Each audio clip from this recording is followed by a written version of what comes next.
அஸ்ஸலாமு அலைக்கும் வரஹ்மத்துல்லாஹி வபரகாத்துஹு.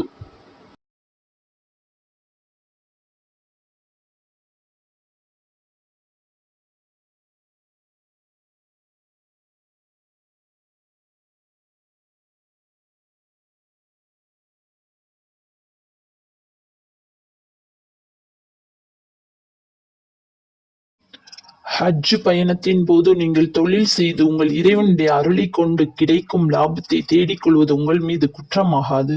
ஹஜ்ஜுக்கு சென்ற நீங்கள் அரஃபாவிலிருந்து திரும்பினால் மஷ்ஷாருல் ஹராம் என்னும் இடத்தில் அல்லாஹ்வின் நினைவு கூறுங்கள்.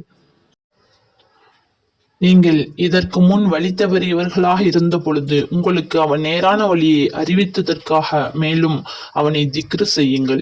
பின்னர் மனிதர்கள் திரும்புகின்ற முஸ்தலிஃபா என்னும் இடத்திலிருந்து நீங்களும் மினாவுக்கு திரும்பிவிடுங்கள்.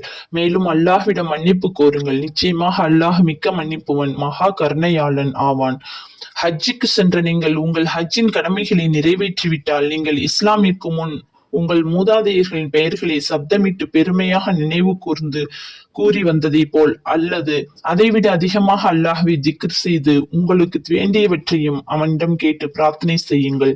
பிரார்த்தனையில் எங்கள் இறைவனை எங்களுக்கு வேண்டியவற்றையெல்லாம் இம்மையிலேயே கொடுத்து விடுவாயாக என்று கோருபவர்களும் மனிதர்களில் உண்டு. ஆனால் இவருக்கு மறுமையில் ஒரு பாக்கியமும் இல்லை.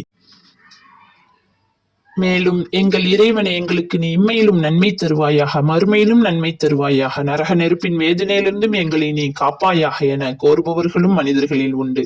தாங்கள் செய்த நற்செயல்களின் பயனை இம்மையிலும் மறுமையிலும் அடையும் பாக்கியம் இவர்களுக்குத்தான் உண்டு.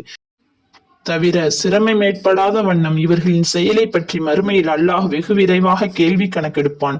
அவனுக்கு அது சிரமம் அல்ல.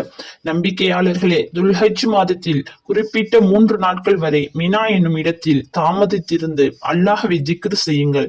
ஆனால் எவரேனும் 2ஆம் நாளில் அவசரப்பட்டு புறப்பட்டு விட்டால் அவர் மீது குற்றமில்லை. எவரேனும் 3 நாட்களுக்கு பிற்பட்டு புறப்பட்டால் அவர் மீதும் குற்றமில்லை. அவர் இறை அச்சமுடையவராக இருந்து ஹஜ்ஜுடைய காலத்தில் தடுக்கப்பட்டவற்றிலிருந்து விலகி இருந்தால் மட்டும் போதுமானது. ஆகவே நம்பிக்கையாளர்களே, நிச்சயமாக நீங்கள் அல்லாஹ்விடமே நியாய தீர்ப்புக்கு எழுப்பி கொண்டு வரப்படுவீர்கள் என்பதை உறுதியாக அறிந்து கொள்ளுங்கள். அல்லாஹுக்கு பயந்து நடந்து கொள்ளுங்கள்.